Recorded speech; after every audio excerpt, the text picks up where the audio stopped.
स्वर्गीय रामविलास पासवान का बंगला था, करीब 30 सालों तक वहां रहे। उनके निधन के बाद से चिराग जी रह रहे थे उसमें, अब उसको खाली करा दिया गया है। उसका काफी हंगामा भी हुआ। पूरे मामले पर हम चिराग जी से खुद बात करेंगे। सर, आपने वहां पर पिताजी की प्रतिमा लगाई थी, आपका लगाव था उस बहुत बंगले से, आप चाहते थे कि उनको रामविलास जी के नाम पर वहां पर स्मारक बना दिया जाए, लेकिन खाली करा दिया गया। तो क्या लग रहा है कोई साजिश हुई है इसमें पूरी तरीके से?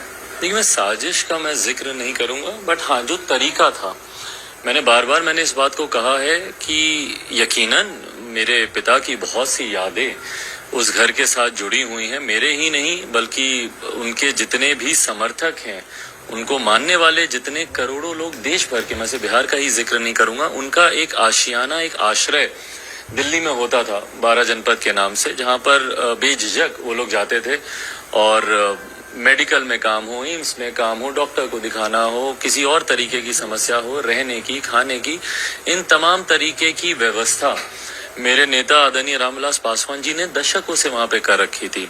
पत्रकार साथी भी, आप सबको भी मुझे लगता है कि इस बात का अनुभव रहा होगा कि जब भी आप लोग जाते थे तो वहां पर वो सुविधाएं मिलती थी। तो वो सिर्फ मेरे अकेले का घर नहीं था, बट बहरहाल मेरा पूरा परिवार, कानूनी प्रक्रिया का हम लोग पूरी तरीके से सम्मान करते हैं और मुझे रत्ती भर दिक्कत नहीं है। देखिए, जिस बात के लिए मैं एलिजिबल नहीं हूं, उस बात पर मैं दबाव डालूं या उस चीज को मैं हथियाना चाहूं जिसके मैं काबिल नहीं हूं या जिसके मैं लायक नहीं हूं, ऐसा कार्य हम लोगों ने ना कभी किया है, ना मैं कभी करना चाहूंगा। मैंने आज तक कभी ये नहीं कहा कि 12 जनपद मुझे आजीवन चाहिए या हमेशा के लिए चाहिए। और वैसे भी देखिए, मैं बिहार की राजनीति में हूं। आने वाले दिनों में मैं पूरी तरीके से अपने आप को स्टेट पॉलिटिक्स में मैं देखता हूं।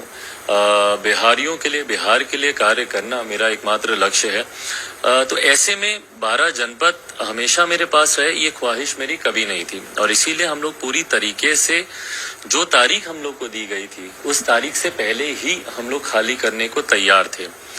बहरहाल बीच में कुछ ऐसे प्रकरण हुए जहां पे केंद्र सरकार के द्वारा ही हम लोग को न सिर्फ आश्वस्त बल्कि ये वादा किया गया कि भाई ये सरकार, ये घर अभी आपको खाली करने की जरूरत नहीं है। और यही कारण था कि मैं और मेरा परिवार उस वक्त भी उस घर में रह रहा था जिस वक्त खाली कराने वो आए।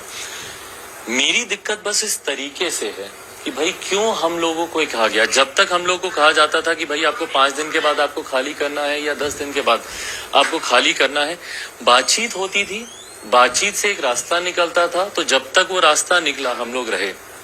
पर जब मुझे लगा कि भाई 30 तारीख का अल्टीमेटम है, हम लोग तो 29 तारीख रात में ही हम लोग घर से, मैं, मेरी माता जी, मेरी नानी जो कि काफी उनकी आयु हो चुकी है, 85 वर्ष से ज्यादा है, बोल चल नहीं सकती, तो हम लोग खाली कर रहे थे। पर क्यों हम लोगों को सरकार की तरफ से ही ये कहा गया कि भाई आप अभी इसमें रह सकते हैं, इसीलिए उस रात हम लोग रुके थे। बहरहाल वहां तक भी मुझे कोई दिक्कत नहीं है, क्योंकि आज नहीं तो कल मुझे वो घर खाली करना था। पर जब आप खाली करने आए हैं, परिवार जब घर से बाहर जा चुका है, मैं, मेरी माताजी के साथ, आप सबके कैमरे में वो दृश्य हैं, मैंने दिन के समय ही, मुझे सही समय नहीं पता कितने बजे होंगे, पर मुझे लगता है 2-2:30 बजे, जो भी समय होगा, मैंने उस वक्त तक अपने परिवार के साथ में मूव आउट कर गया था।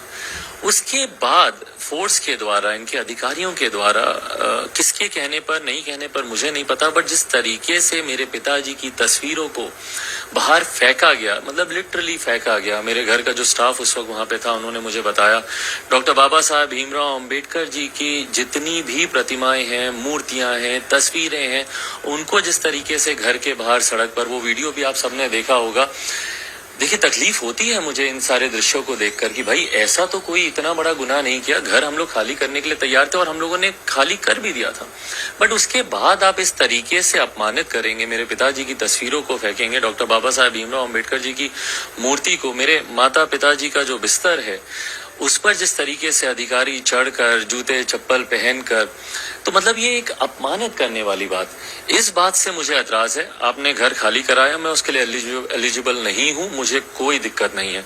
आपने बिना किसी मतलब तत्काल प्रभाव से आपने मुझे 1 घंटा, 1 दिन भी देना जरूरी नहीं समझा, मुझे उससे भी कोई ऐतराज नहीं है। आज नहीं तो कल मुझे वो घर खाली करना था। बट जब परिवार घर से निकल चुका है, कम से कम उसके बाद इतना सम्मान तो रखें कि जिस व्यक्ति को इस साल पद्म भूषण दिया गया है, उस व्यक्ति की तस्वीरों को जिस तरीके से सड़क पर फेंका जा रहा है, हमारे संविधान के रचयिता, उनकी मूर्तियों को जिस तरीके से अपमानित किया जा रहा है, मुझे बस इस तरीके से मुझे ऐतराज रहा है। क्या आपको जब आश्वासन मिला था कि आप रह सकते हैं, लेकिन आनन फानन में जिस तरह से खाली कराया गया, तो लगता है कि जो आपके धूर विरोधी लोग हैं उनका दबाव रहा होगा? भाई मुझे नहीं पता किसका दबाव रहा नहीं रहा, और मैं रिपीट करता हूँ इस बात को, मुझे कोई दिक्कत नहीं है। देखिए, मैं पढ़ा लिखा 21वीं सदी का लड़का हूँ, मैं कानून का सम्मान करता हूँ, मैं मानता हूँ, और मैं खुद कभी कोई ऐसी चीज नहीं करना चाहूंगा जिसके लिए मैं कानूनी तौर पर लायक नहीं हूँ। तो इस घर के लिए मैं एलिजिबल नहीं था, इसीलिए मुझे कभी, मैंने सपने में भी नहीं सोचा था कि मुझे ये घर हमेशा के लिए चाहिए। बट हाँ, जब तक आपने मुझे रहने की इसमें इजाजत दी तब तक मैं उस घर में मैं रहा। जब खाली करने की बात आई, मैं एक रात पहले स्वतः सपरिवार मैं खाली करने को तैयार था, पर अगले दिन मैंने कर भी दिया था सुबह। पर जब अब घर खाली हो गया है भैया, अब घर का सामान है, 35 सालों से जो सामान है, समय लगेगा उसको निकालने में, पर उसको इस जल्दबाजी से निकालना, तस्वीरों को बाहर फेंकना, रखा जा सकता है उसको। भाई आप ट्रक्स का वेट कीजिए ना, मैं तो भिजवा ही रहा हूं, मैं अपने पैसे से खर्चे से, आप ट्रक्स का वेट कर लीजिए, या एक जगह सामान को इकट्ठा करके बाहर भी रखना, आप एक जगह उसको थोड़ी इज्जत से रख दीजिए। भैया मेरे पिता आज की तारीख में इस दुनिया में नहीं है, तकलीफ होती है मुझे जब उनकी तस्वीरों को इस तरीके से फेंका जाता है, मुझे नहीं, उनके करोड़ों समर्थकों को। और इसमें मैं सिर्फ दलितों की बात नहीं कर रहा, पिछड़ों की बात नहीं कर रहा, वंचित वर्ग की बात नहीं कर रहा, करोड़ों उनके समर्थक ऐसे हैं जो कि जात पात धर्म मजहब से उठकर उनके साथ खड़े रहे हैं, आज भी खड़े हैं, उनको तकलीफ होती है। और यकीनन एक पुत्र होने के नाते मुझे तकलीफ होती है। मेरे नेता ने जिसको अपना नेता माना, डॉक्टर बाबा साहब भीमराव अंबेडकर, उनकी प्रतिमा की भाई हम लोग पूजा करते हैं, उसको जिस तरीके से सड़क पर फेंका गया, और उनकी अनेकों प्रतिमाएं थी। भाई अगर मेरे लिए संभव होता, मैं उस गाड़ी में तमाम उन प्रतिमाओं को अपने साथ ले जाता, पर मेरे लिए संभव नहीं है, क्योंकि हर कोने, हर घर में पिताजी की तस्वीर, डॉक्टर बाबा साहब भीमराव अंबेडकर जी की तस्वीर, तमाम ऐसे महापुरुषों की तस्वीर थी। तो जिस तरीके से उनके साथ उनको अपमानित किया गया, ये गलत था। सर, आप पीएम मोदी को अपना हनुमान बताते थे, अब तेजस्वी कह रहे हैं कि हनुमान कहीं घर खाली करा दिया गया। अभी भी हनुमान मानते हैं? देखिए, मैं उस बात पे मैं जाऊंगा ही नहीं, क्योंकि इन चीजों का उससे कुछ लेना देना ही नहीं है। भाई ये कानूनी प्रक्रिया है, मैं प्रधानमंत्री से मैं इस बात की अपेक्षा नहीं रखता कि भाई मेरे लिए वो कानून को तोड़कर मेरा साथ दें। पर हाँ, इस तरीके से जो व्यक्ति लॉ अबाइडिंग सिटीजन रहा है, भाई आप मुझे बताइए आज तक मैंने कौन सा कानून तोड़ा हो? एक कोई केस मेरे ऊपर नहीं है, कोई आरोप मेरे ऊपर नहीं है। तो मैं भाई कानून का मैं सम्मान करता हूँ, हम लोग कानून बनाने वालों में से हैं, संसद में जब हम लोग बैठते हैं, तो ऐसे में मैं पीएम साहब से मैं कोई अपेक्षा रखूं, ये गलत है भाई, ये परिस्थिति ही नहीं है कि उसमें वो। बट हाँ, मुझे उन लोगों से एतराज जरूर है जिन्होंने इस तरीके के कार्यों को न सिर्फ अंजाम दिया, बल्कि उन लोगों से भी जिनकी वजह से, भाई अब मुझे नहीं पता मुख्यमंत्री नीतीश कुमार जी का दबाव था, किसका दबाव था कि भाई रातों रात घर खाली कराया जाए, इसको झांसे में लिया जाए, इसको बोला जाए कि तुमको घर खाली नहीं करना, और अगले दिन इसके सामान को बाहर फेंका जाए, किसका दबाव था मुझे नहीं पता। केंद्र में जितने ऐसे मंत्री बैठे हैं, जिसमें यकीनन एक मेरे चाचा जी भी हैं, भाई जो आज तक तो मांग करते रहते थे कि केंद्र सरकार से कि भैया रामविलास पासवान स्मारक के तौर पर 12 जनपद को घोषित किया जाए। आज जब उसी सरकार ने ये फैसला लिया कि इनका सामान बाहर फेंका जाए, वो सरकार में बैठे मंत्री हैं और खामोश हैं। इस बात का मुझे एतराज है। भाई मेरे नेता ने कभी घर की परवाह नहीं की, कभी उन्होंने अपने सिद्धांतों के सामने वो कभी नहीं झुके। 2002 में जब उनको लगा कि उनके सिद्धांतों के साथ समझौता हो रहा है, उन्होंने घर की परवाह नहीं की, किसी चीज की परवाह नहीं की, उन्होंने तुरंत मंत्रिमंडल से उन्होंने इस्तीफा दिया। मुझे भी अगर घर का लालच होता तो मैं फैसला ही नहीं करता ना, मैं तो नतमस्तक रहता मुख्यमंत्री के सामने, केंद्र सरकार के सामने। मैंने क्यों 2020 का चुनाव मैंने अकेले लड़ा? भाई मुझे पता था कि आने वाले समय में मेरे रास्ते में कठिनाइयां आएंगी, और मुझे उससे कोई दिक्कत नहीं, मैं तमाम तरीके की कठिनाइयों को झेलने के लिए तैयार हूँ। बार बार कहता हूँ, दोहराता हूँ, शेर का बेटा हूँ, रामविलास पासवान का बेटा हूँ। मेरे चेहरे पे आपको कभी कोई शिकन नहीं दिखेगी, कोई घबराहट नहीं दिखेगी, कोई परेशानी नहीं दिखेगी। जितना तोड़ना है तोड़िए भैया, कसर क्या छोड़ी है? परिवार को तोड़ दिया, मेरी पार्टी को तोड़ दिया, मुझे मेरे ही घर से आपने बाहर निकाल दिया, मुझे किसी बात से दिक्कत नहीं है।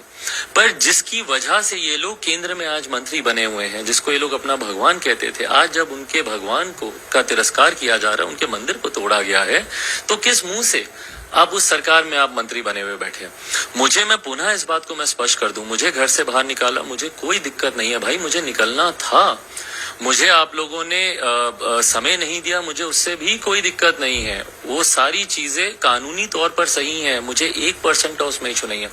मेरा एकमात्र इशू जिस तरीके से मेरे पिताजी को मरणोपरांत अपमानित किया गया, उनकी तस्वीरों के साथ जिस तरीके से बर्ताव किया, उनके कमरे में, उनके बिस्तर पर जिस तरीके से महापुरुषों का अपमान किया गया घर को खाली कराने में, मात्र मुझे ऐतराज इस बात का। आखिरी सवाल चिराग जी, अब आगे क्या रणनीति रहने वाली है? क्या अभी भी संभावना है कि चिराग जी बीजेपी के साथ जाएं या कांग्रेस, वीआईपी, पप्पू, चिराग जी एक नया अलग फ्रंट बना सकते? क्योंकि कांग्रेस के नेता ने आपसे दिल्ली में मुलाकात भी की थी। भाई कई नेताओं ने मुझसे मुलाकात की है और इस दौरान कई नेताओं का मुझे फोन आया है, पक्ष विपक्ष सत्ता पक्ष।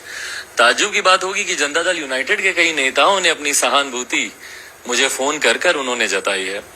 भारतीय जनता पार्टी के कई नेताओं ने, और मैं बड़े नेताओं की बात कर रहा हूँ, राजद के नेताओं ने, तेजस्वी जी ने जिस तरीके से कल ट्वीट किया, उनका मैं धन्यवाद करता हूँ। और इन सब ने एक ही विषय को उठाया है।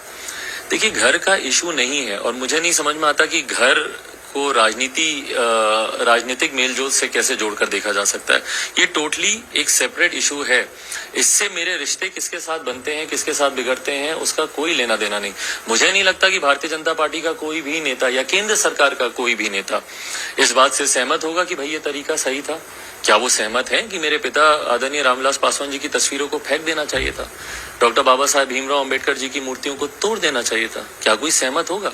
खाली कराने का एक तरीका होता है। मैं बार बार इस बात का मैं जिक्र कर रहा हूँ कि मुझे सिर्फ खाली कराने के तरीके पर मुझे ऐतराज है। आप कह रहे हैं कि जदयू के नेताओं ने भी आपको फोन किया, भी पूरा प्रकरण हुआ, तो क्या आपको लग रहा है कि जदयू में कई ऐसे नेता हैं जो आपसे सहानुभूति रखते हैं? बिल्कुल। तो क्या कोई टूट भी जदयू में हो सकती है सर?